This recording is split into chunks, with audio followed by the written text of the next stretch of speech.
Hello, and welcome back to It's a Very Exciting Time, a podcast by a UFO nerd and its tolerant friend.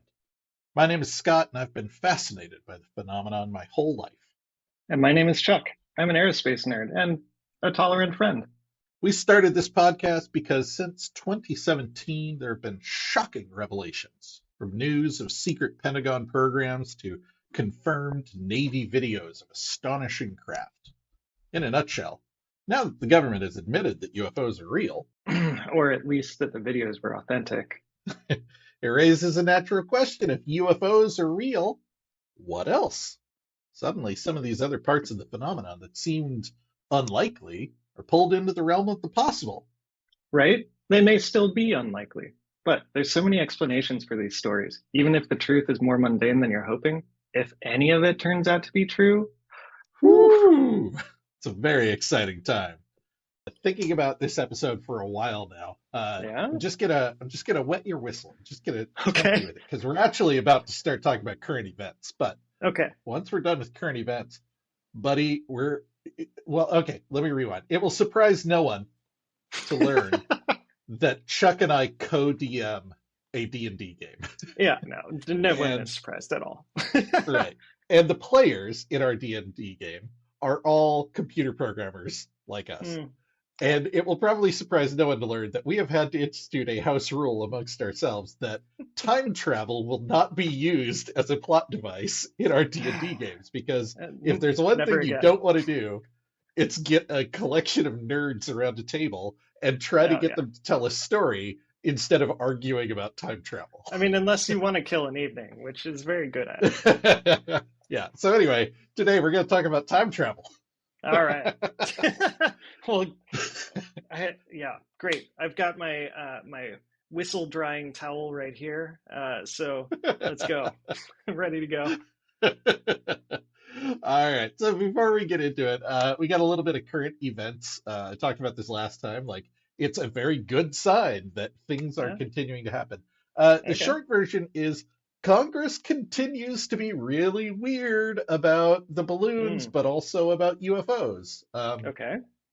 Up How so? first, uh, John Greenwald of the Black Vault filed a Freedom of Information request for a copy of all visual imagery captured from the shootdown of balloons and UAPs, and that all photos, videos, cockpit footage, personal cell phone photos, or videos taken by the pilots be included. I love that he Okay. knew Wait. to ask for personal cell phone videos and photos. Yeah. Right. Very clever. Our audience can't tell the number of times you put scare quotes around things when you were saying that, but I think it's important to mention that that was just a long string of scare quotes. Um, Yeah, that was all me quoting from his FOIA request. oh, okay, all right. But you know, And this is the I'll guy save you a from bit of drama here. Yeah, this is the guy yeah, that was Black doing Vault. the FOIA on that we talked about last week or last session, right? Yeah. Okay. Okay, So cool. the Black Vault is the like FOIA central. Like, all they do is Okay. file Freedom of Information requests Yeah. for What a UFOs. cool job. I Um, wonder. it's Yeah. pretty interesting, right? Yeah. Anyway, it will not surprise you at all to learn that the U.S. Air Force responded that no, everything you asked for is classified. Yeah, right. Not too Which, keen of on that one. course, they did, right? Yeah. But But did the it Navy give anything? no. No. But Okay. what's weird about this is, and Ross Coulthart, the Australian journalist that I love, Mm, yeah. noted this FOIA refusal is pretty significant because if, as the government continues to claim, they're just mundane balloons, why all the secrecy? Mm, Now, the kind of traditional answer here, whenever you ask about, well, why don't they release video X, is, oh, showing any photos or videos would yeah, right. compromise national security by letting our enemies know about the characteristics and the Capabilities and capabilities, of all of our really, people. it's just Okay, we don't answer to you. Like, well, here's the thing, right? It it smacks a little bit of hypocrisy, given that yeah, they're happy to release photos and videos when it suits their purpose. They yeah, released the selfie of the U-2 pilot flying right. over Of the course they Chinese are. balloon. And they released, I don't know if you saw this, there was footage of a drone in the Middle East, or I don't actually know where it was. I shouldn't say that. Okay. Anyway, there was a U.S. drone that was clipped by a Russian fighter pilot. Oh, yeah, I And heard a little bit about that. yeah, so they released footage of this, and you can see the Russian fighter swooping in, dumping fuel all over it, and clipping the propeller, and then the drone goes down. Um, Yeah.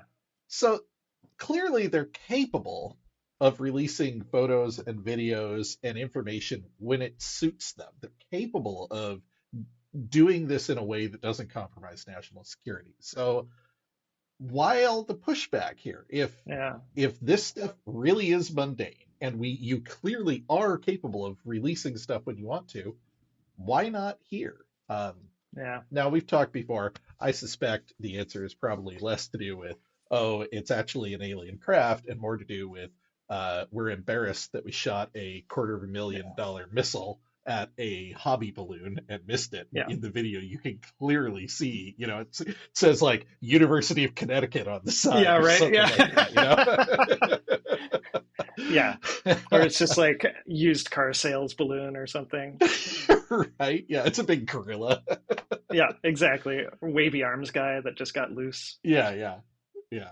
So anyway, Ross Coulthart kind of hitting the nail on the head here. If they're just mundane balloons, why the secrecy? It doesn't really add Yeah. up.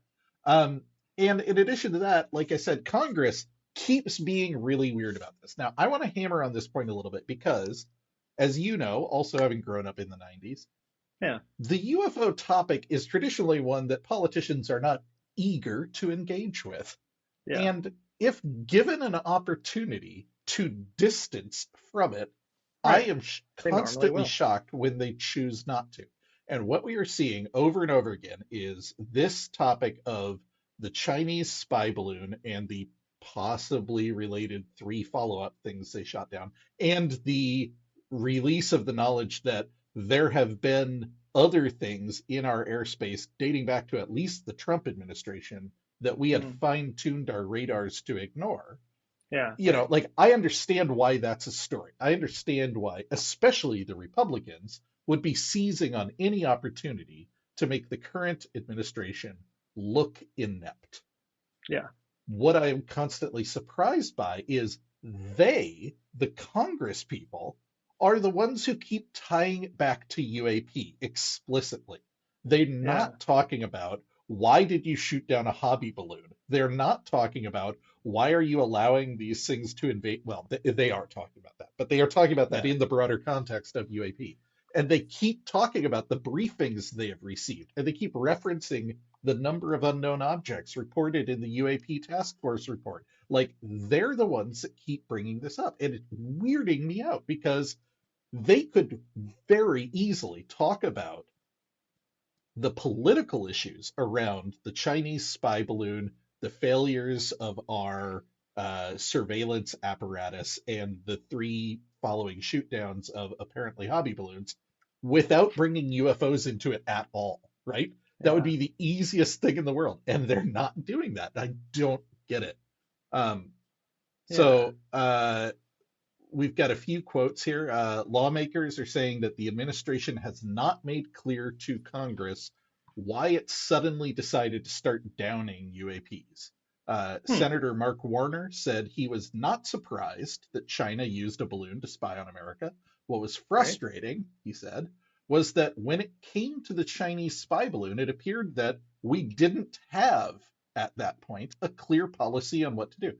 This is the kind of stuff I would expect to be hearing them railing on. Yeah. And journalists and lawmakers have pressed the administration for answers. Why did this particular Chinese balloon require a public response? We have never shot down an unidentified object in the history of the country.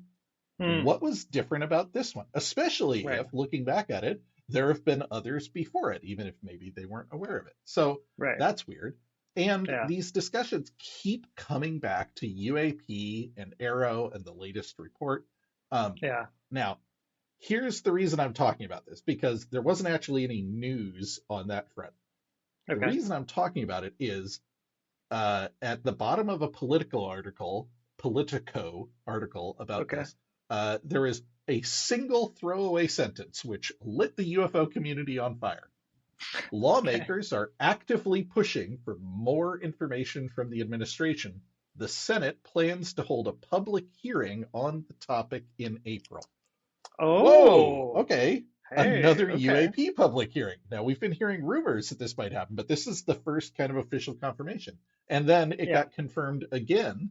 Representative Tim Burchett, in two different interviews, said he has spoken to Speaker McCarthy, who gave him his. McCarthy gave, sorry, this is a quote from Tim Burchett. Pronouns are hard. McCarthy gave me his word that we're going to have a hearing. So we're going to ask some tough questions. So anyway, like Yeah. I said, I don't have a lot of like news except that Okay. it is weird that this topic continues to refuse to die. Yeah, And right. the only way it makes sense to me is if the Congress knows something that we don't. They Yeah. have been in these classified briefings over and over, and they're the ones who keep tying it back to UAP.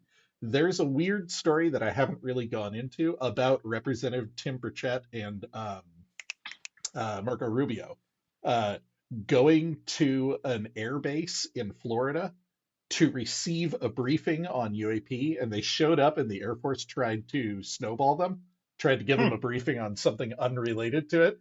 And they were like, Interesting. no, you're going to give us the briefing that we came here for. And they said, no, we don't have to do that. And the thing to remember is the Republicans are in charge of the House right Yeah, now, and it would right. be very easy for them to take funding. And Rubio called McCarthy, and McCarthy basically got on the phone with him and said, give him the briefing. And they Wow. received a briefing where this was the quote. He said, a pilot came in and was telling them about a UAP encounter. And at one point, he apparently said something he wasn't supposed to say because Oh. Representative Burchett says he leans over to Rubio. He says, look at the spook. He's getting nervous.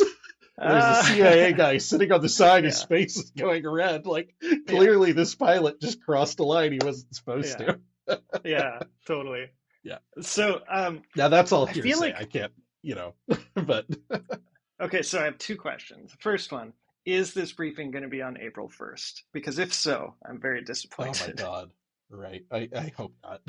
Yeah. Okay. Second, I feel like we need to get bingo cards with all the UAP That's a great uh, idea. Congress people Mhm, and mhm. senators, and just like I don't know, or maybe Yeah. it's not just Congress, but also like Hmm, hmm. hashtag UFO Daddy and um, Yeah.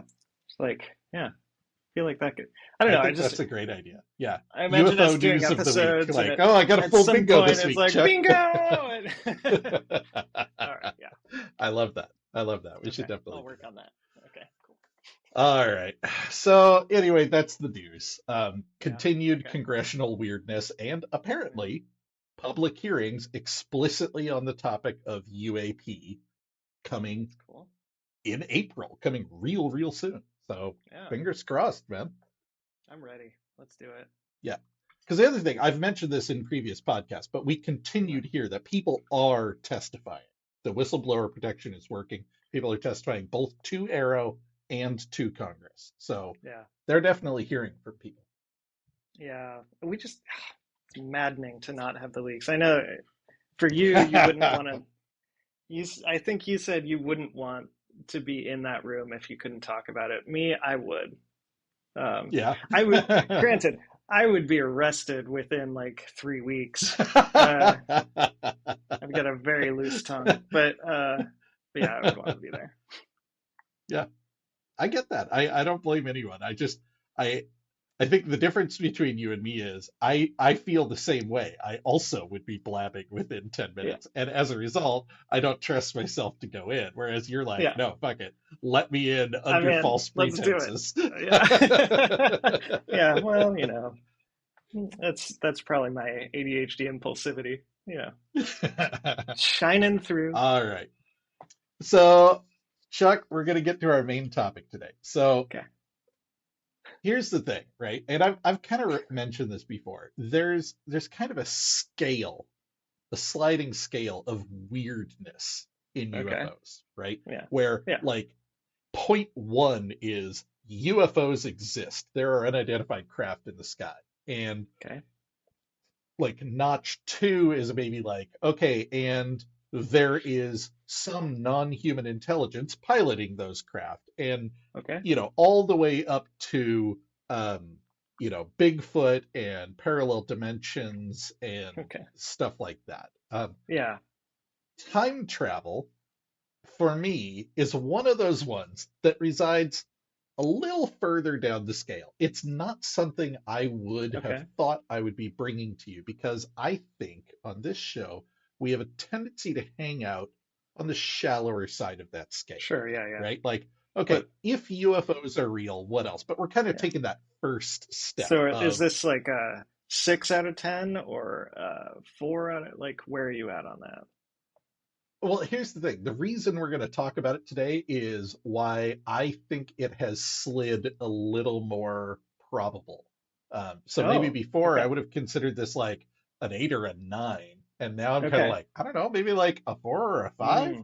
Like there's a Interesting. little bit Interesting. of meat on this bone.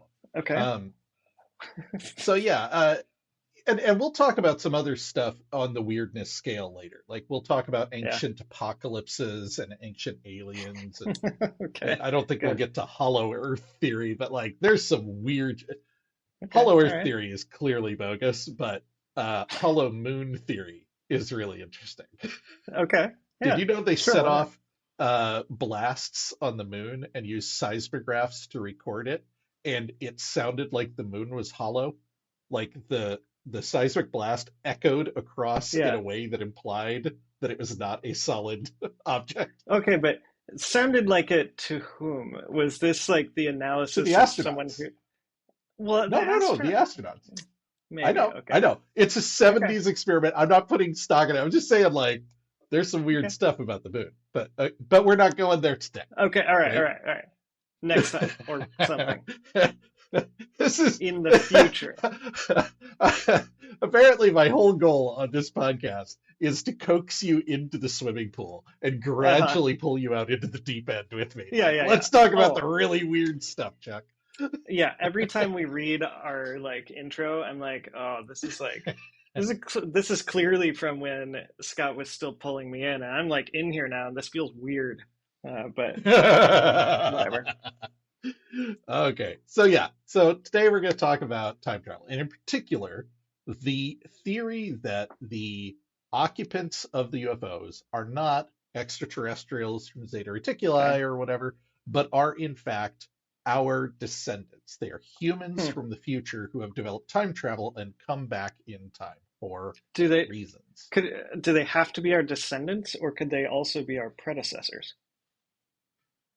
Well, that's a fascinating question. I think it's easier to imagine our descendants having more Okay. advanced technology than our predecessors, but I don't know. Well, yeah, When you add time maybe. travel, anything's on the Yeah, who table, knows, right? right? Okay. So anyway, part of the reason that I've been thinking about this, and we'll talk about some of the quote unquote evidence for this, Hmm. and by the way, the usual caveat here, like I get that I'm pulling you a little into the deeper end of the pool here. No, I don't expect you to believe everything, but there's more to it than you might think, and that's why I want to share it. you may be surprised on this one. I think there's some like solid physics-based stuff going on right now. Like Ooh, the excellent. physics world is currently talking a lot about like whether time is even real. Um, Oh, good. Okay, I'm so glad you yeah, know a little bit about this because the yeah. science about it is the part I'm a little weak on. I've got some quotes, but Well, maybe you can okay, cool. fill Oh, in a hey, little bit. great. Yeah, Okay. maybe. But yeah, so one of the reasons I've been thinking about this is I was thinking the other day about disclosure with a Sure. capital D, right? Like the government comes out and Yeah. says, there are aliens. They're from Zeta Right. Reticuli and they've been harvesting our cattle for years or whatever, right? Like the press release, the president Yeah. stands up and says, this is the situation. Okay. The thing you always hear whenever you're talking to somebody who is in theory in a position of power and knows the truth is why wouldn't you tell the public? And the answer we get is usually some variation of they're worried that the public can't handle it. They're worried it would cause a mass panic. Sure. They're worried it Yeah. would break society.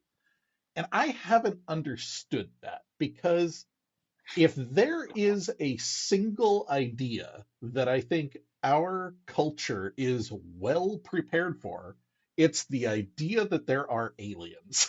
Like, would it be a big deal? Hmm. Absolutely. Would it cause some upheaval? Absolutely. Would our civilization come crumbling to the ground? No. In fact, I think a lot of the people I know would be like, huh, that's weird, but you still have a day job. You still have to pay your bills. Like, it's not going to change your day-to-day reality that there are aliens. Like, unless something big changes about our society. All Like, right, fair. okay, I this mean, is a thing I can take in. yeah, I guess um, that's like AI like wildly increasing in power recently. It's like, yeah, well, that's pretty amazing. This is gonna be fascinating to watch, but I still got shit to do. I got taxes to file. Like, exactly. yeah. Exactly. Okay. Right. And don't get me wrong, there will be people who are obsessed with it. There will be people who will Oh yeah. be, unable to move on. Right. Individuals may break, but society as a whole, I suspect, will barely even rock on its. I've lost my metaphor here. I think it'll be Rock on its fine, metaphor. right? Yeah. Yeah. Yes. um, so the question is, if if they think that we can't handle it, Hmm.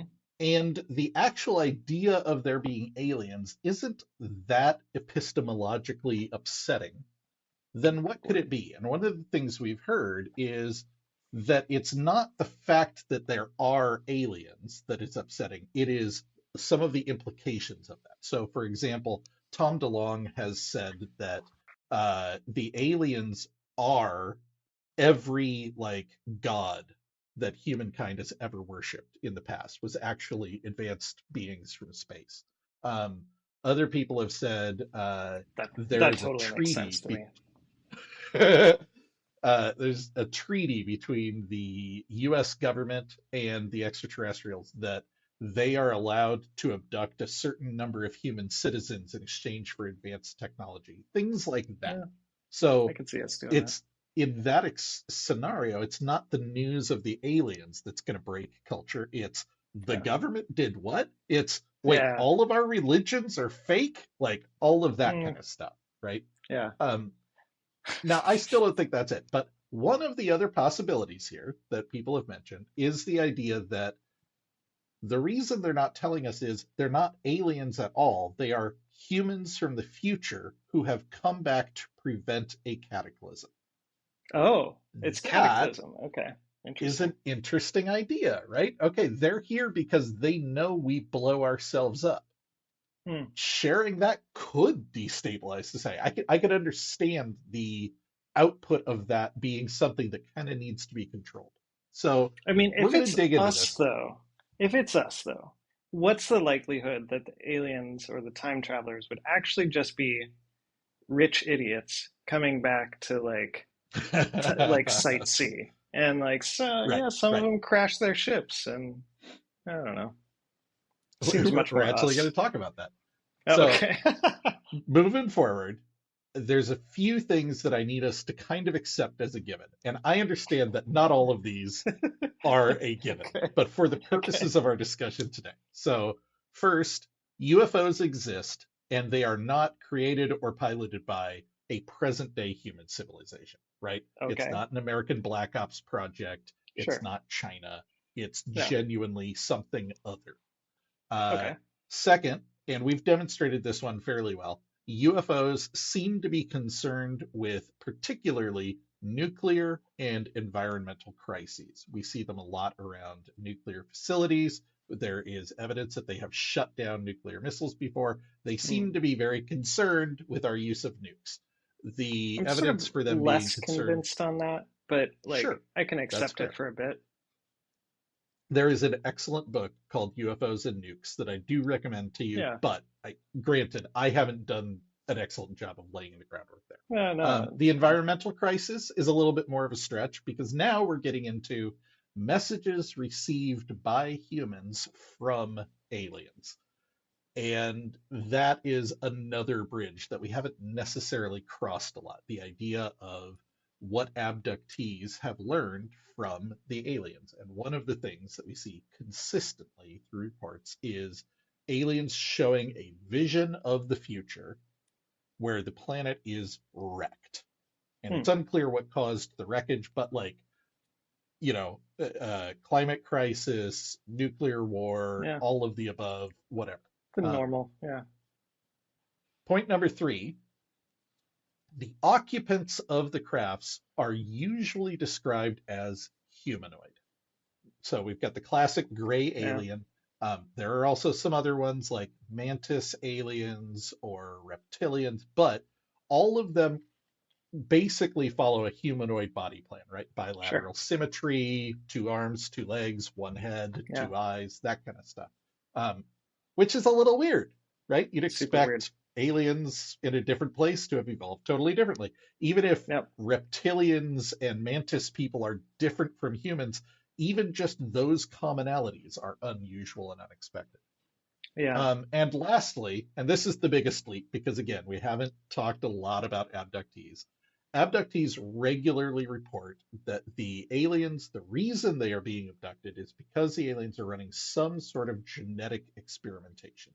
They are Hmm. taking samples from humans, Sure. they are running tests, and they are even creating hybrid children. Sure.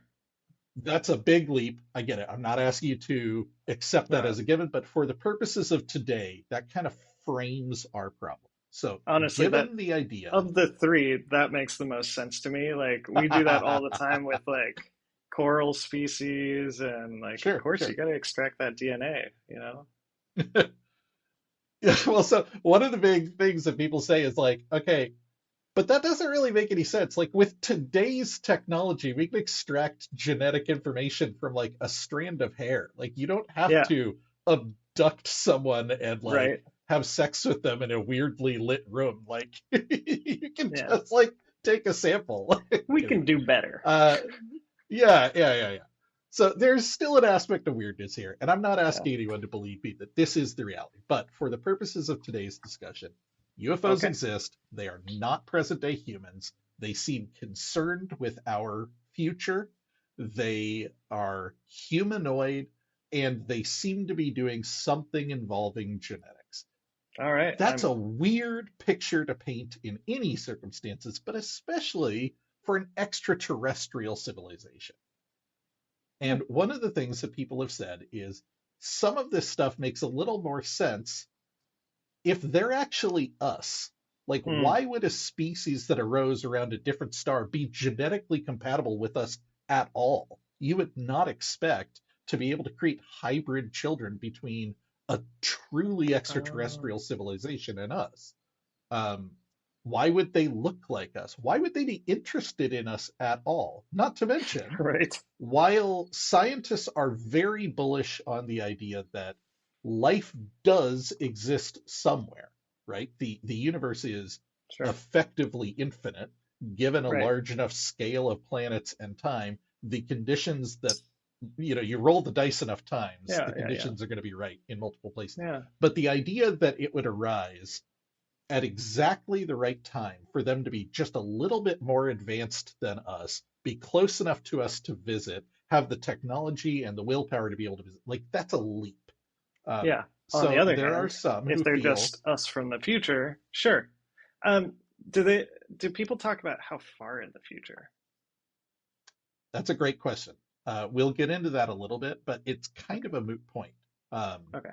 right? Like if you accept that we develop time travel at some point in the future,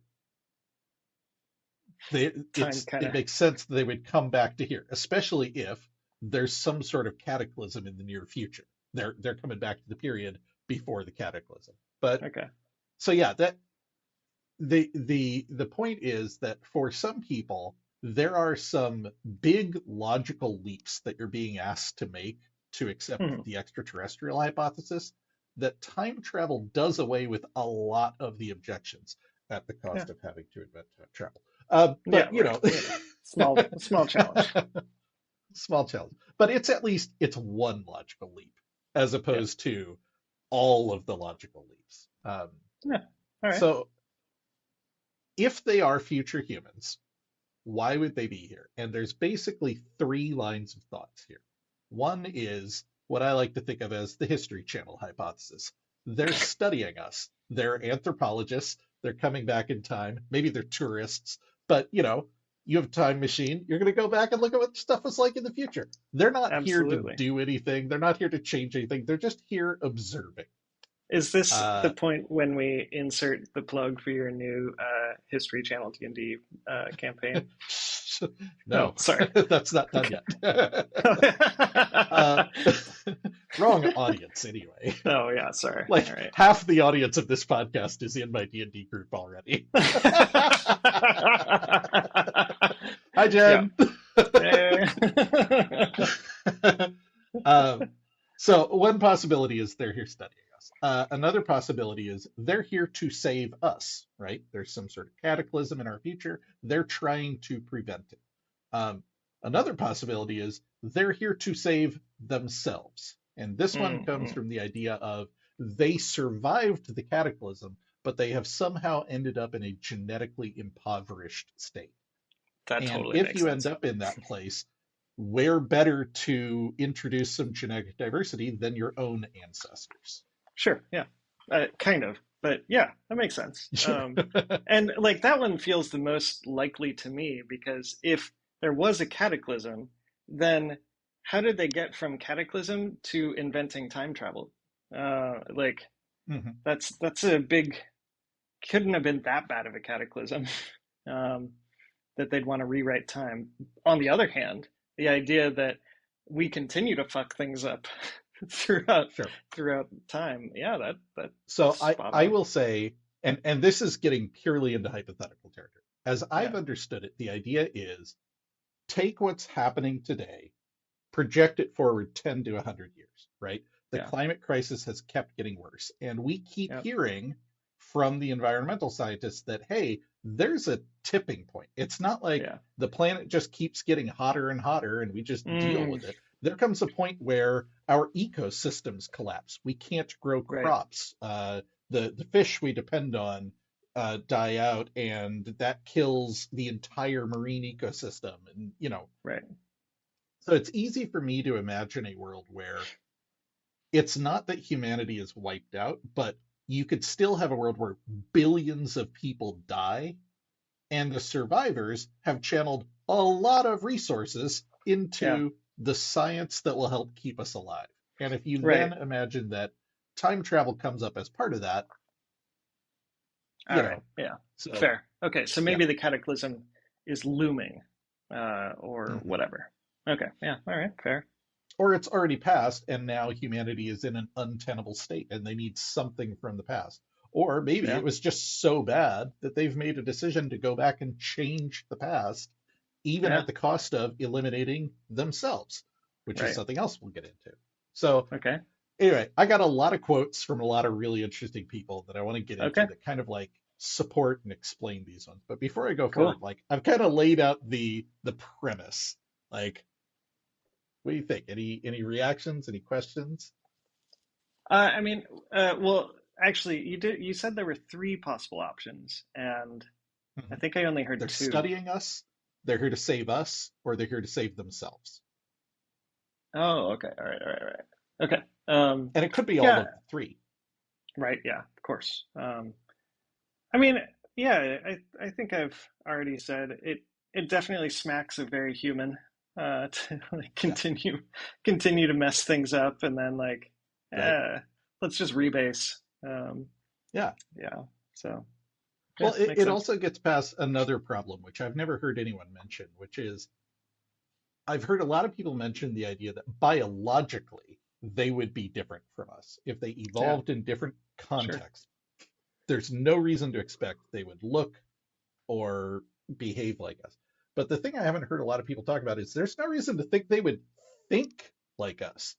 It Right? seems to be pretty well accepted that dolphins and octopi are very intelligent. Maybe not human level intelligent, but certainly more than like a dog. Yeah.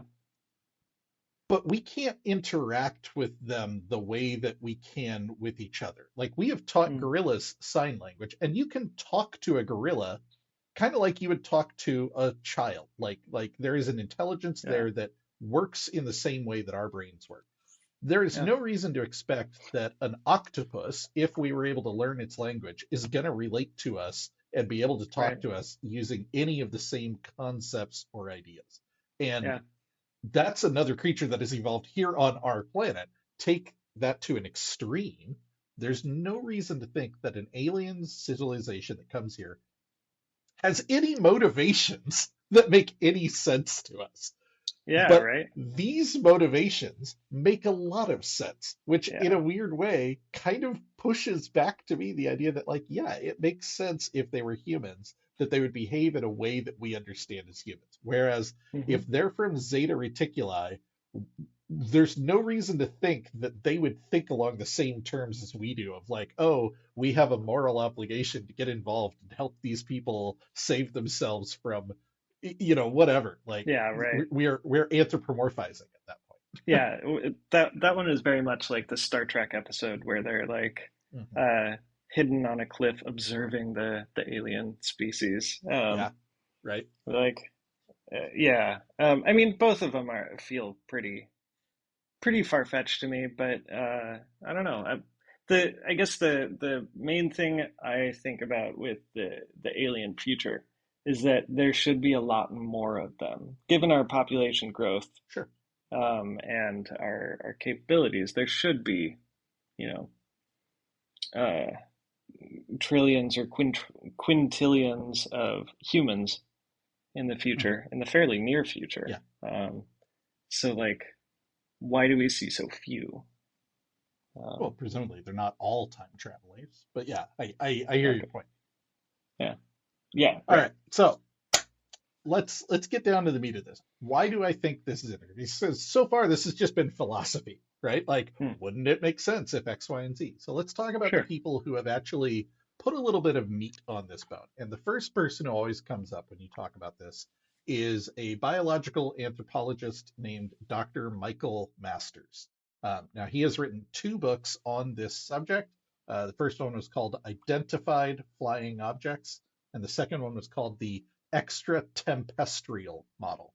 Um, so, as opposed to extraterrestrial, meaning tear in there is Uh, Earth. yeah. So, not people from Earth. Extra tempestrial means Tempestrial. people not from our time. Um, Okay.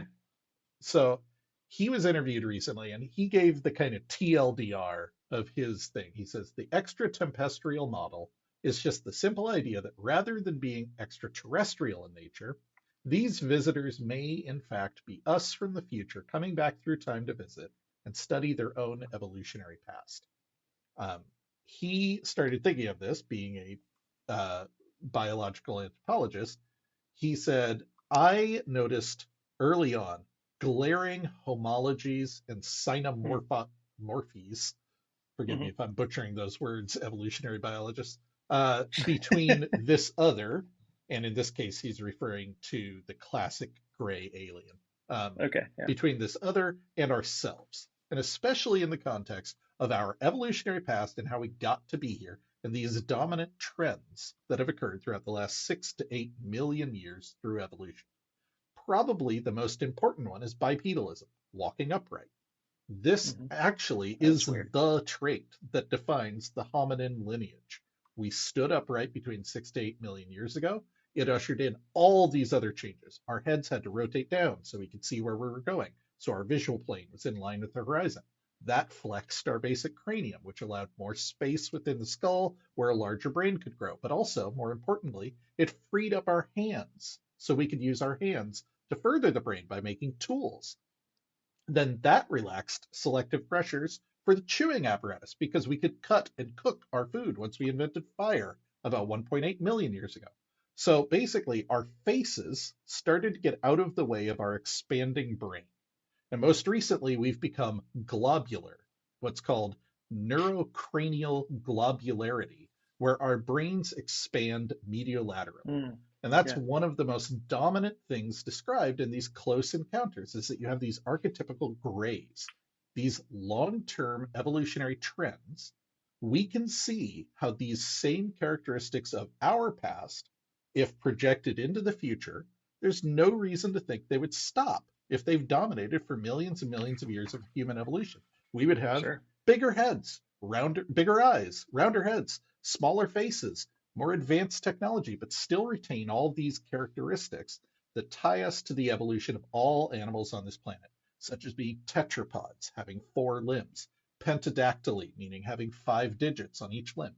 And that's also something that is described in these close encounters. So if we look at the physiological form and the technology and the craft themselves, a lot of things do seem to indicate that it's us using time travel technology to come back as opposed to extraterrestrials from somewhere else. Hmm. So that's kind of Okay. the biological statement around it. I found that really fascinating. What do you think? I've been fixated on trying to figure out how to pronounce this. Um, Seems like it's So I lost you in the first sentence. yeah, one sentence in. I mean, it's fine. We're gonna come back and like this is what time travel is for, right? Uh, but I think apomorphy is a thing, and this is Mm, synapomorphy or something like that. okay. It Anyways, could be. I got this from a transcription of a YouTube video, so I might have oh butchered yeah, it even worse. You're okay. you're Oh hearing it yeah, like sure. fourth generation at this point. Yeah, oof, yeah. So, uh, yeah, I mean, I think that's what we talked about, though. Like, it does make more sense that that Mhm. all of these like things would come from they're a little bit too convenient, and it smacks of Exactly. the like, Yeah. uh, we needed aliens that our extras could fit into the suits of, and it's like, yeah, it makes literally no sense that aliens would be at all like us, would be bipedal. Mm. Even with the like, I just watched a video last night about what is the right number of legs to have, and Ooh. and it was all about like, oh, let's look through all of the animal species and figure out which is the like optimal number of legs, um, Mhm. and it's just, like there's no reason we should have they Mhm. should be bipedal. Um, Mhm. like, Well, it's funny because our planet favors bilateral symmetry, which yeah, means you tend to end up with an even number of legs. It might not be two, it might not be four, it yeah, might not right, be six, but like it tends to be yeah, an even number. And I love science fiction where they pick a planet where everything evolved with trilateral symmetry. So you've got 3 legs, three yeah, arms, 3 eyes, and like just that one change is so wild. yeah, yeah, and that yeah, like even the concept of like why would it be bilateral? Why do that? Mhm, Um, mhm.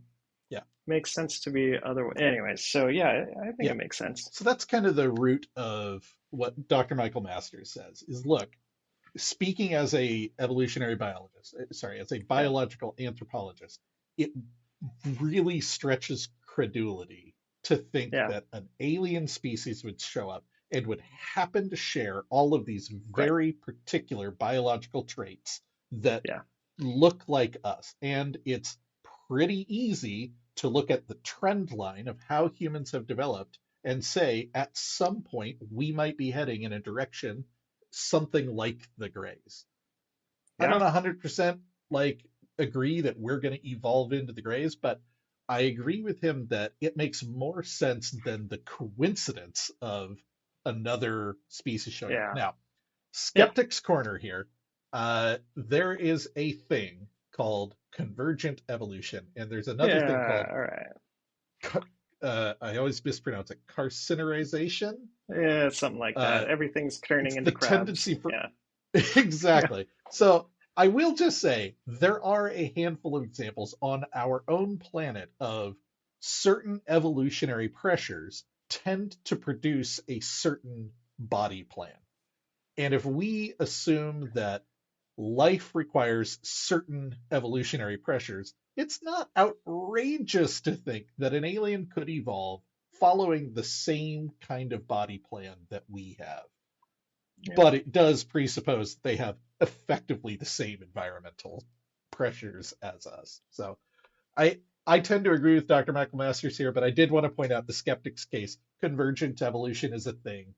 It is. Carcinerization is a thing. Yeah. Yeah. Um, I feel like carcinization has. I feel like that might have actually been disproven. Um, or like there was some debunking work done recently, but it's a it may be one of those things where like, yeah, if you look at enough data points, sure, everything is turning into everything else. Um, so yeah, given enough data points, you can make a conclusion from anything. But Totally. it is a fun theory. All right. So the other thing that Dr. Michael Masters talks about is time travel itself. So that was him from a biological anthropologist standpoint. Let's talk about the time travel. So his basic argument is it makes a lot more sense than a whole series of coincidences that you need in order to get aliens here. The Okay. extraterrestrial model, he has a lovely little bit of snark in here. He says the extraterrestrial model, and by the way, it's not falsifiable, so it's not a hypothesis. Yeah, there you go. Because everyone says the extraterrestrial hypothesis. He's like, let's get one thing straight. Yeah. No, that's hilarious. I All right. love that. Yeah. The extraterrestrial model, this idea that they're coming from the stars, it's intuitive. It makes sense. For millennia, we've seen these craft descending from the sky. There's stars up there. We assume they come from a planet orbiting one of those stars.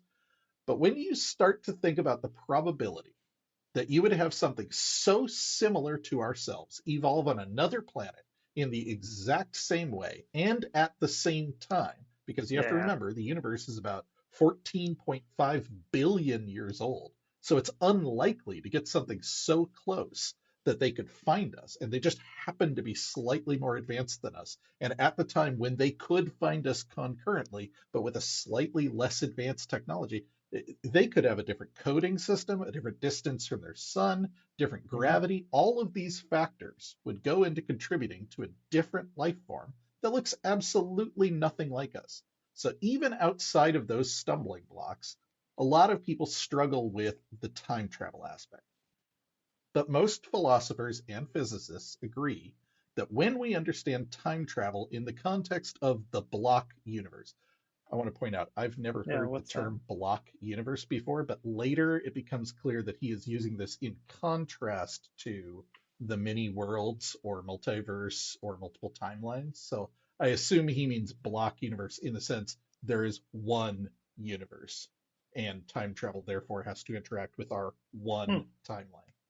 Um, Okay, I'll have to look he this says, up. in the context of the block universe, everything is self consistent. You don't have anything that changes in the past. Anything that you do going back to the past, you will have already done. And when you get home, everything's the same as anything that you did in the past is what you were always going to do in the block universe. So a lot of people struggle with the Hmm. idea in the context of the multiverse or multiple timelines, but it just doesn't seem to be the case. There's currently no evidence for a multiverse. And as I said previously, most agree that we are in a block universe. Once you understand in that context, these paradoxes seemingly disappear. Everything can just naturally be self consistent, and you don't have to worry about a change that will then have this butterfly effect. Right, because So it we'll already talk about happened. this a little more later when we get into the physics of time travel, but basically, his premise here is there is nothing in science that says traveling backwards in time is impossible. We don't know how to do it, but there's nothing about our understanding of space time that would prevent that, other than not knowing how to do it. And there have been studies recently that have been showing this idea of self consistency that you can travel into the past, but you can't actually change it. Um, Hmm. so he basically takes that as I don't know how they're doing it, but if we are imagining these are humans from the future, they have somehow cracked the problem. There's nothing here that is inherently at odds with our understanding of physics as it exists today. Wouldn't that knock out the concept of time travelers coming back to change events? Mhm. Because it And would to be be fair, pointless. Dr. Michael Masters does not suggest that they're doing that. Oh, okay. He suggests that they are either here to study us or they Yeah, are here because they are in a genetically impoverished state and they are trying to retrieve genetic material to sure. save themselves. Yeah, okay. Interesting. Okay. Yeah, Yeah, that's interesting. I definitely want to read more about the block universe concept. same. I Yeah. I do think that there are uh, I do think that there are things in science that say time travel isn't possible, uh, but maybe those are also models. Um, Yeah. I don't know. I have noticed that scientists have a tendency to say scientists agree on X as long as it Yeah. suits what they personally believe, and they kind of Uh-huh. disregard anyone who doesn't come along with them. Yeah. All right. I'm There not we go. a physicist. I have not studied Yeah. Me time either. travel other than as a science fiction buff, so I don't Right. know for sure. But that's what Michael Masters is saying. Okay. Yeah. All That right. makes sense. Now let's get to the interesting stuff, Chuck. Let's get to the Okay. drama. Because Michael All right. Masters, he's an academic, right? He's talking about, oh, what if we evolved and, there's nothing that says it Mm-hmm. couldn't happen and yada, yada, yada. Let's get to the actual drama. Ross Coulthart, who I have brought up many times on this podcast, an excellent Australian investigative journalist who has written what I think is kind of the definitive book on UFOs right now. Um, he has said in multiple interviews that according to several long-standing and previously reliable sources in the US government and intelligence circles, UFOs are humans from the future. Huh. Now, in a podcast, someone asked him about this in the context of Lou Elizondo, someone else we've talked about before, at one point kind of famously remarked, someone asked him, like, how do you feel about what you know? And he said, somber. And everybody was Hmm. like, what the fuck does that mean? Oh God. Yeah. Like, what do we have to be somber about? Like, so they asked Ross, like, what do you think about this somber statement? And Ross Yeah. said, look, I wish I could tell you what I'm being told right now, but I don't think it would be responsible for me to talk about it until I've been able to verify it more. I have been told certain things about the phenomena that are quite disturbing. I mean, there are a lot of people privately claiming to me things about the implications of the phenomena that go far beyond the whole notion of. I mean, I wish it was as simple as extraterrestrials getting in their little spaceships and flying from Zeta Reticuli and coming to this planet. That's the easy explanation. The explanation that I've been exploring in recent months is more complex, and it involves the notion of future human time travel. And look, it's only hypothetical. I'm not saying it's real. But if what I'm being told about this is true, then yeah, I would be somber too. Why, since 1947, has there been a phenomenon taking interest in the human race and particularly in nuclear weapons? Why is something or someone apparently trying to send a message to us about nuclear weapons? Why is it that nuclear weapons are being shut down? What is it trying to say? What is coming? Imagine if, and I'm only speaking hypothetically here, imagine if future humans knew that if we continue on the path we're going, there's going to be a nuclear war or conflagration of some kind. Wouldn't you want to head that off? Wouldn't you want to protect your kin?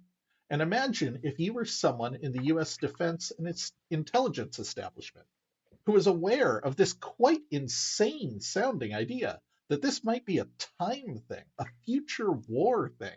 And imagine if you're worried that anything you do might jeopardize that time stream.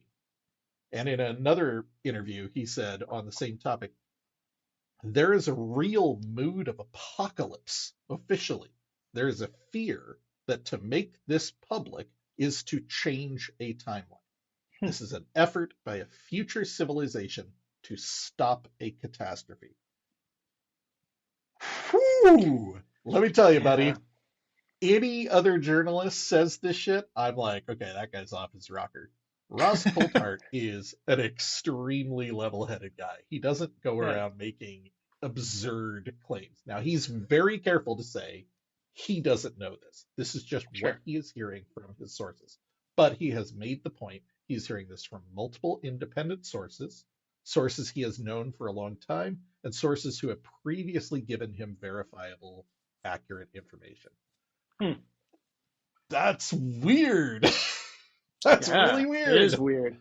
I mean, it's one of the. I feel like that's one of the many things that could take out humanity pretty quick and easy. Like Mhm. I keep thinking 2030 keeps creeping closer and closer, but in my Uh-huh. mind, that's a bookmark of like that's a check-in, a go no go date. Like I don't Yeah, know for what's real. happening then, but like I feel like shit's gonna hit the fan somewhere around in there, Yeah. and Either we're going to make it uh, past 2030 or we're not. yeah, right. I feel like sure, yeah, nuclear war, yeah, that could absolutely be it. We're on Tinder hooks with both Russia and China right now. Like, Hmm. sure, I buy it. Yeah. Yeah. So who knows, right? But I think it's really interesting that this ties into the thoughts I was having about disclosure. Why wouldn't you just tell people? Well, Well, the problem is that it's not just weird non-human intelligences are here. It's that right.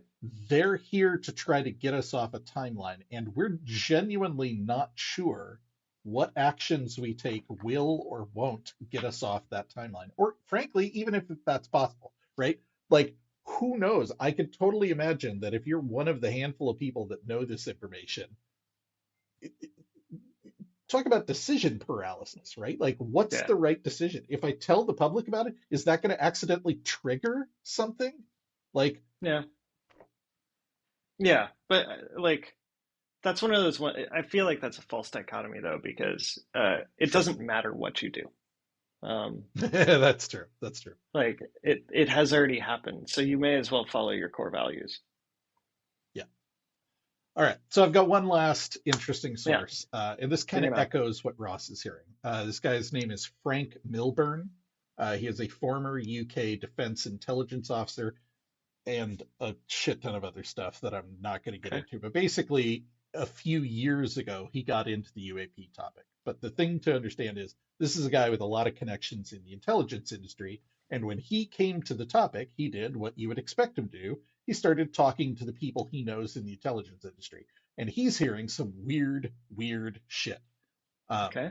so I I'm got this ready. quote from him. He says, "My sources, who claim to be read in, say grays and future humans who look like us are manipulating the various contemporary human factions, USA, Russia, China, Sure. etc., to further their ends." That's what I'm being told. I can't prove this. He then goes on to describe that the two groups are one group from closer after whatever the event is, who still look like humans and are coming back trying to prevent it, right? Imagine the survivors of the Hmm. Holocaust develop time travel Sure. technology. Fuck this, we're going back to stop this, right? Right. And the other group is from much further in the future when humanity has changed into the grays. Oh, They interesting. are here to ensure the event exists because they want to exist. Changing the Hmm. timeline means they probably don't come about anymore. Um, so this is back to his quote. They come back to manipulate timelines to ensure certain outcomes. I'm told the Mandela effect is real. I'm told the information about this comes from these agents who have come back and also from analysis of retrieved craft. People I talk to say they have seen briefings to this effect. These are people I've vetted, people I know in the intel community. These are serious people and scientists, not some conspiracy kook on a forum. And interestingly, Exo Academian, who's another podcaster who I highly recommend, Hmm. was able to confirm by talking to the two of them that their sources are different. Hmm. So it's not like there's one dude in the CIA who's telling this weird story and these guys both independently talk to him. They both have multiple sources and their sources are different from each Okay. So the other. only commonality between these two is that they're both very interested in time travel, and Mhm. uh, could it just be their lens? Could be. Yeah, Yeah. 100%. I Okay. I've told you before that the way that I tend to kind of approach this is kind of take in everything I can find and I start looking Yeah. for the common threads, the repeated Yeah. threads, the things that I'm hearing from a lot of different directions. Time travel is still borderline, but it's starting to come at me from enough different directions that I'm Hmm. starting to think like this is at least worth thinking about, even if I'm not Yeah. 100% sold on Yeah. I gotta tell you, I'm feeling like a little freaked out right now. This is like, I don't know. it. This is weird. Having trouble coming up Well, with this like witticisms or whatever. Like, I'm just like, That's oh fine. shit, That's fine. this is crazy. Well, let's shift direction a little bit. So my Okay, last all kind right, of section here in my notes is talking about the quote unquote science of time travel. Now, there okay, is no science of time travel in practice. right, Like there are no tests or theories or hypotheses. So frankly, a lot of the information you find about time travel is actually from philosophers. sure, But there is a little bit, and you said you know a little bit about this too, so I'd love to hear from you. Um, but let me go over a couple things real fast. So first of all, okay, there was an article recently. What was it called? It was from NPR. It's called "Paradox-Free Time Travel is Theoretically Possible," and they were quoting a paper from a set of research scientists at the University of Queensland, okay, who basically say paradoxes aren't a problem. So, and this is a quote: say you traveled in time in an attempt to stop COVID 19's patient zero from being exposed to the virus, says okay, University of Queensland scientist Fabio Costa. He says, however, if you stopped that individual from becoming infected, that would eliminate the motivation for you to go back and stop the pandemic in the first place. This is a mm, paradox, an inconsistency that often leads people to think that time travel cannot occur in our universe. mm, But these researchers say that such a paradox would not necessarily exist because events would adjust themselves. Take the coronavirus patient zero example. Quote, you might try and stop patient zero from becoming infected, but in doing so, you would catch the virus and become patient zero, or someone else would. no, In other words, a time traveler could make changes, but the original outcome would still find a way to happen. Maybe not the same way it happened in the first timeline, but close enough so that the time traveler would still exist and still be motivated to go back in time. mm, Basically, Tobar says, no matter what you did, the salient events would just recalibrate around you. Now, yeah, this is kind of a common philosophical argument about time travel. This idea sure, that, and this gets back to the idea that there is one timeline.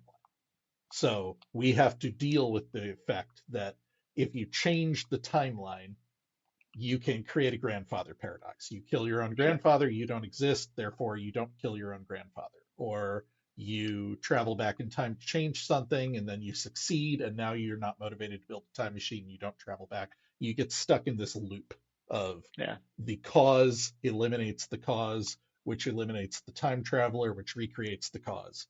Um, right, so there was a quote. I found this years ago. I had it bookmarked.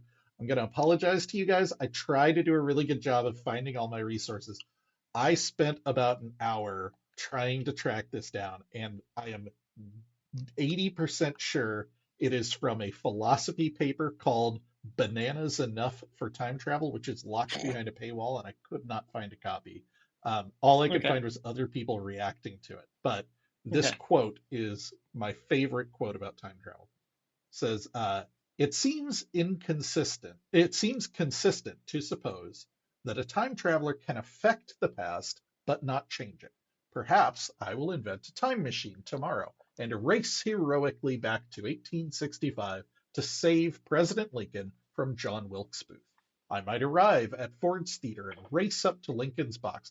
I might even wrestle dramatically with Booth in the hallway, but we know in advance that I won't be successful because history tells us that Booth did shoot Lincoln that night.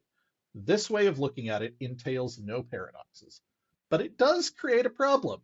If time travel is possible, then presumably hundreds of well intentioned time travelers converged on Lincoln's box that night, all determined to save the president, and all somehow slipping on banana peels at the wrong moment.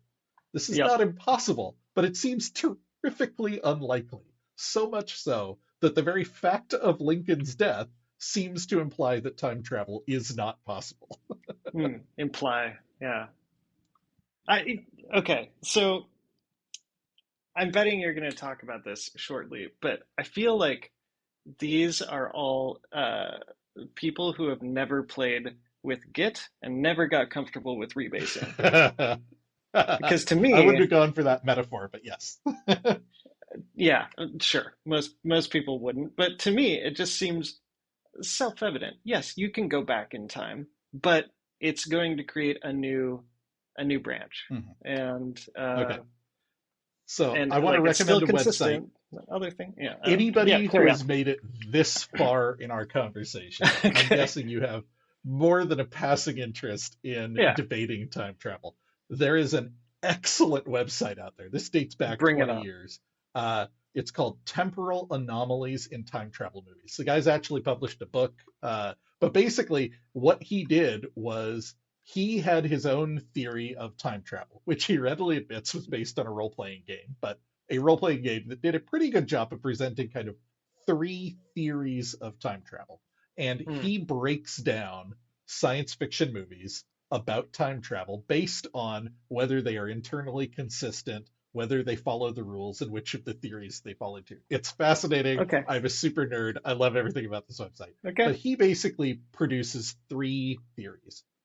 One of them is what he calls the end curve. So Okay. time travel does exist and you can change the past, Okay. but it doesn't have to be consistent with the old timeline. So Yeah. Right. you grow up in a world, you travel back in time, you make a change, you now live forward in a new timeline that was Yep. created, but the old timeline ended. So if you were to graph this, you see a single line going up that is the old Hmm. timeline, then a diagonal line going down as you travel back in time, but create a new timeline, and then a new line going up from that point. So that's Yeah. the N curve of time Yeah. travel. Makes sense Your to me. current timeline ends, you make a new one in which the changes occurred. So that kind of gets to your get rebasing theory.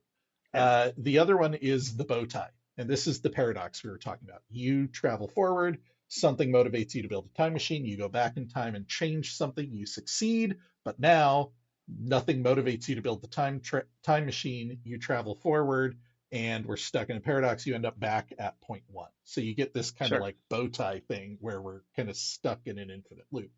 Yeah. Um, and then the one that he sticks to that I think makes the most sense, and the one that I stick to when I'm writing time travel stuff, is what he calls the sawtooth snap, which is basically the end curve, but over and over and over again. Like you're constantly Mm. creating new timelines, and each one can be different. So maybe you grow up, you develop time travel, but it takes you a little longer. You're an old man when you figure it out.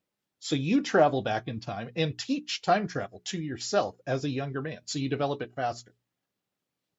Now you're on a different timeline, but you're still unsatisfied. You travel back. It's like you can just keep Yeah. creating timelines. Anyway, fascinating website, fascinating discussion. It's all philosophy and nerd shit. But Awesome. what it made me think of is, are you familiar with the double slit experiment and the quantum Ugh. mechanics many worlds hypothesis? Yeah. Let's get into it. Shit's Okay, we're wild. not going to get super into it because this is some crazy shit. But Yeah. basically, the double slit experiment is the experiment that kind of proved the idea that the observer affects what is happening. You Yeah. shine photons at a piece of paper that has two slits cut in it, and when they come out on the other side, you develop an interference pattern because they kind of spray out in random directions. Some of them will cancel each other out. So you Yeah. get this like wave front, just like ripples in the water. Yep. Some of them will collapse, some of them will merge. Um, what's fucked up about the double slit experiment is you can beam a single photon at a time and you still get an interference pattern, which makes Yep. no sense at all. And if you then observe the slit, if you set up a detector to figure out which slit the photon goes through, the interference pattern collapses. It goes away. Yep. And this experiment has been replicated over and over Over and and over. over. And they are very, very confident, even though nobody can explain it, that we can say that Yeah. observation affects the outcome of the experiment, which is absolutely buck wild. Yeah. But it leads to a bunch of different things. The Copenhagen interpretation is the one that most people understand, which basically boils down to um, subatomic particles exist in a wave state until they are observed, at which point they collapse into particles. That does a great job of explaining the outcome. It does nothing to explain how conscious observation affects the physical properties of the universe, and frankly, leaves a lot of really terrifying questions in its wake. Um, Right? a scientist named Hugh Everett in 1957 proposed a theory that helps address this called the many worlds interpretation. It states, and I'm quoting here, that the wave function is the true nature of reality, and therefore it never actually collapses. It only appears to collapse because we can only see one of a potentially infinite number of outcomes. When the observer looks to see which slit the photon goes through, they see just one possible outcome because they are only aware of one world. But in reality, there are many potentially infinite worlds in which every possible quantum reality gets a chance to play itself out. And every world is equally real to the people living in it. So Mhm. in the case of the double slit experiment, the simple answer is, does it go through the left or the right? It goes through both, but you are only in one collapsed probability of the universe. So you see it go right, but there's another version of you who sees it go left.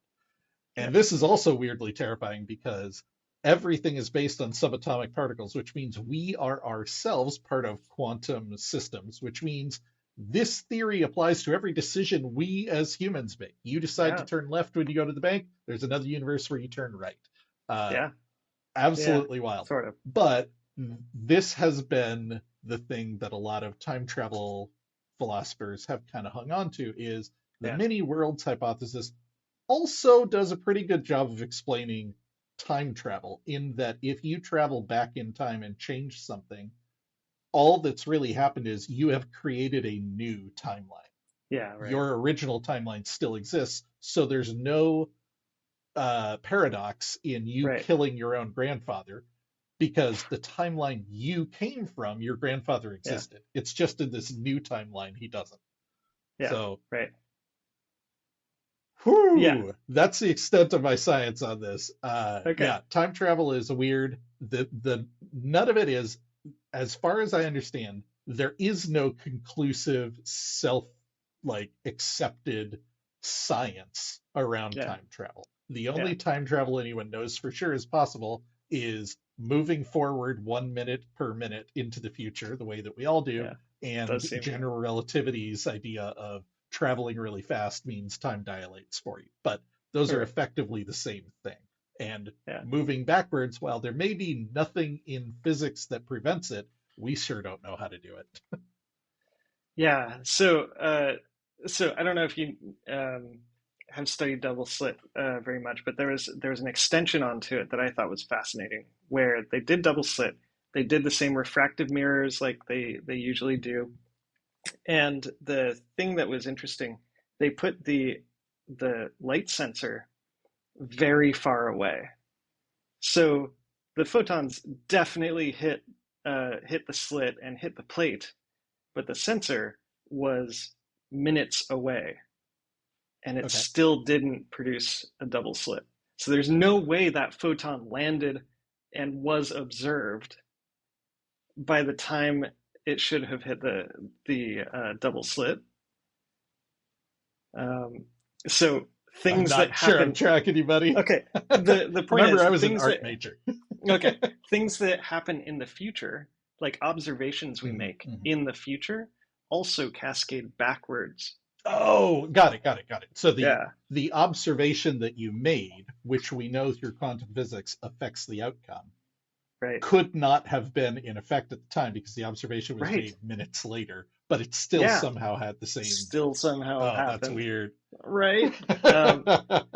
Yeah. So the thing that I recently watched on YouTube, I wish I could remember who it was. They were talking about the kind of growing realization that we've been thinking about time as marching forward minute after minute, like you said, and this is very this was Newton's view, that there is some like God clock uh, some universal clock. Well, we know from general relativity that time is relative, but we're starting to get more and more hints that our view of time as kind of ticking forward uh, in a consistent way is actually hampering us. Huh. And Okay. and also kind of looking at how our brains are uniquely set up, not uniquely, are actually set up to view time in that way as marching forward regularly, but they don't have to be. Hmm. And and you could have a different brain that views all this uh, relatively. And it's just fascinating to think that this is a product of how our brains were kind of like set up in some ways, but Hmm. it's not necessary. And so I think we may find that eventually um, time travel is possible. It's just we couldn't think of it yet. And at some point, it's going to be one of those realizations that's like Yeah, yeah, yeah. so simple. Like, how did we not think of this before? Um, Mhm. I think that's what's going to happen. Just You're have that reminding like big me of realization. Hitchhiker's Guide to the Galaxy. Yeah, Douglas Adams writes that the secret to learning how to fly is to practice falling but miss the I ground. miss. Yeah, yeah. That's how I describe orbit to people when I'm achieving Mhm, orbit. mhm. And I have found to a T that is an incredibly unsatisfying answer. Like, It's so just accurate though. You're yeah, just it is. It constantly is. ah.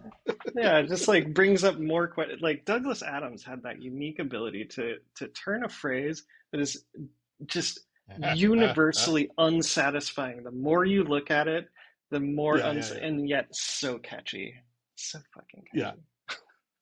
Oh man. So this was a weird one, Chuck. I'm Yeah. glad you came along with me on it. I'm not sure that I buy it. I think Okay. I'm still more drawn towards the extraterrestrial hypothesis, but I have been shocked to find out that there is enough here for me to elevate it up to uh, an actual possibility Yeah. instead of a fun thought experiment. Like Right. Yeah. all of a sudden it's like, man, I don't know, like I don't think I can rule this out. And Yeah. that's wild. And that's kind of the root of the whole experience of this podcast, right? It's like Yeah.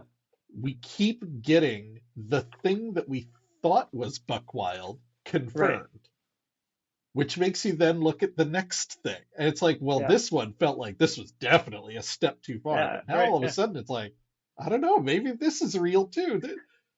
It's So weird. It's do super you weird. feel like you're farther in the deep end than you were before? Oh, 100%. Okay, 100%. so you're dragging me into the deep end. Who's dragging Mhm, you? mhm. I could give you a list of. In fact, I have given you a list of podcasts. Episode They're on the bingo whatever it card. was. Yeah. No. Here's the thing. There is kind of an almost comically consistent trajectory that people follow when they get well and truly into this topic. You start out as very nuts and bolts. Okay, Yeah, UFOs exist, but they're probably a U.S. Black Ops problem. Okay, sure. UFOs exist, and I no longer think they're a U.S. Black Ops problem. I don't know. I don't know what they are. I'm not prepared to say aliens, but they sure don't seem to be something we've developed. To okay, yeah, I think it's probably aliens. To oh, there's enough here that makes me think that the alien hypothesis doesn't really fit. And you eventually end up in what we kind of dismissively refer to as woo. You're in Yeah, woo yeah. territory. But woo territory basically it's pretty consistently about the primacy of consciousness Mm, in the model of the universe. Like at the sure. end of the day, the thing that drives everything is consciousness. And Hmm. this other that is interacting with us in our flawed understanding of the real world. Like Mm, you've read Flatland, that idea of like yeah, what would a three-dimensional thing look like to a two-dimensional. We're right, stuck in this physicalist interpretation of the world. Uh, right. both because that is our lived experience, but also because that's how our brains are wired to experience things. Yeah. The other that is interacting with us appears to be operating on a different level. And they're coming back to talk to us, but we don't understand the level they're on. So it brings with us, as Jacques Vallée famously said, a lot of high strangeness that Yeah. is not easily explained. But if you start looking into it, it's not as simple as a UFO is here and there is an alien being on it. There's a lot of weird stuff involving Yeah. psychic stuff, near-death experiences, consciousness, reincarnation. I am well down that rabbit hole, and I have to hold myself back from talking about that shit nonstop. Yeah. But Oh let me my tell you, God. man, one of these days we're going to do an episode on the raw material, Law of One, Yeah. because All right. You've been that's teasing that for that's a some buck while. wild stuff. I'm ready. I just No, no, I'm not I ready. don't I'm not think ready. I don't know, man. Yeah. It is so far away from nuts and bolts. Like anyway, I try Yeah. to keep this more nuts and bolts because I think that's where most people hang their hook on. If you can get someone Yeah. interested in the Right. topic at all, it's because this idea that there's a real thing flying around interacting with pilots and that, if it's there, somebody has to be controlling it. And who could that be? That's an idea anybody can follow along with and be fascinated by. The next step beyond that, not everybody's coming along. And I get that. I'm not here to force anybody. Yeah. Oh, okay. So I found the video. It's by PBS Oh, Spacetime. great. Um, Send me the link. I'll put it in the okay. Yeah. references in the show Yeah. notes. Cool. Yeah. The title is "What is your brain's role in creating space and time?" It's like, oh, I don't know. Ooh, I like that. Yeah. I like that. Yeah. Yeah. It's a good one. Cool. All right. Well, everybody, about wraps it up for today. And thanks for joining us. Thanks for coming with us on this weird journey into time and space. Chuck, as always, my wife thanks you for listening to me talk about time travel, so she doesn't have to.